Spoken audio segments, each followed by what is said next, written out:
There are several things I'd like to address here. First of all, we're not our type. We're not our personality.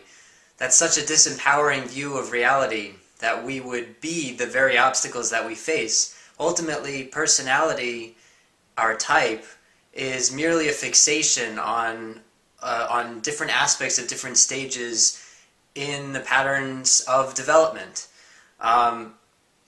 One of the things that I present in my philosophy is that we are the ability to choose how we manifest ourselves. We choose what we think, what we feel, what we're inclined to say and do, what we actually say and do, and what manifests in our lives.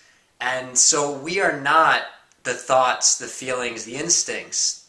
Personality inclines us to fixate on one of those things, on certain aspects of those things, and then it affects how we're inclined to choose. So personality affects how we choose. It affects how we manifest who we are. But it does not. But it is not who we are. It does not define us. Also, in terms of the subtypes,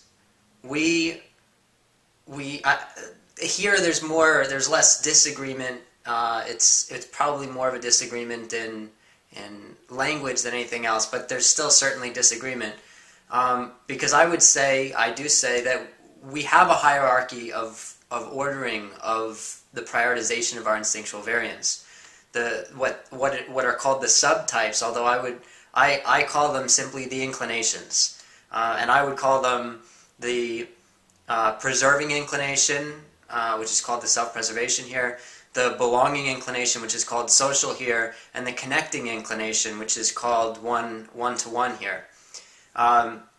So ultimately, these are just three spheres of life that we need to attend to for the sake of our survival. We need to take care of ourselves, our own cleanliness, and the ordering and structuring of our environment and ourselves, and meeting basic necessities, basic needs, in terms of food and shelter and clothing and sleep and so on. And we also need to take care of looking out for a community, because then so we have a community of people who will look out for us. And we also have to attend to looking out for the people closest to us, our significant other, close friends, and so then they'll look out for us as well. So in terms of, these are all spheres of life in terms of survival, but we do have an ordering of bias of our attention toward each one. We ultimately have one that's dominant, one that's second dominant, and one that's tertiary or least dominant. And so how we come about with this ordering, whether we're born with it or whether it's something that's influenced by some key point in our upbringing early on, I'm not completely sure, but ultimately it's clear that this hierarchy, this ordering, affects how we focus our attention, where we focus our attention in our lives. So the dominant one obviously dictates where we are inclined to focus most of our attention, and spend most of our time. But again, it's an inclination. It affects how we choose. It's another aspect of personality. But another element, and a brand new element in my ideas and my philosophy, this ordering actually dictates how we are inclined to experience and react to different degrees of stress. I mean, ultimately, stress itself is a reaction, but when we're not under any stress, then we balance these out. We take care of all of these.